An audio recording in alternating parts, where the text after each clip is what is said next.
Father Hans Zollner, director of the Institute of Anthropology at the Pontifical Gregorian University and one of the Catholic Church's leading experts on safeguarding and abuse prevention, is known for his unwavering commitment to protecting minors.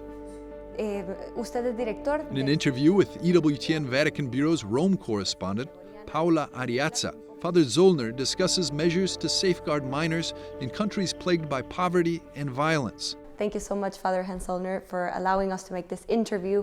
Could you let us know a little bit about your job in regards to the protection of minors? Education, formation in safeguarding, which goes beyond simply giving guidelines or giving workshops. We want to create an atmosphere where people can feel safe and are safe, in safe space, safe relationships, and safe processes. You just came back from your trip from Colombia and Mexico.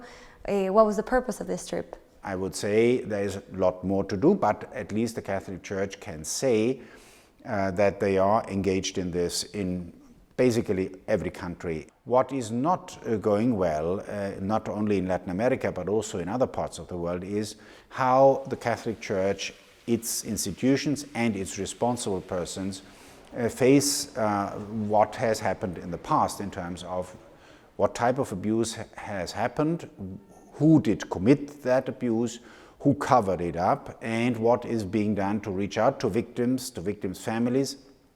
That is very difficult for the Catholic Church worldwide to admit to those crimes, to reach out to and listen to the victims, and to do whatever can be done so that justice is being brought about.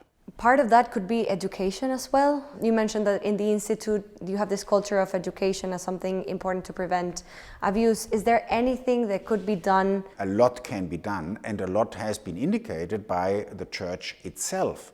In 1992, John Paul II issued a document, Pastores Dabo Vobis, which indicates that human formation is the cornerstone of all other types of priestly formation: pastoral, intellectual, and spiritual. In 2016, the Dicastery for Clergy issued a guideline for priestly formation, initial formation and ongoing formation, in which they say you need to make sure that people who carry a risk of becoming perpetrators should be screened out.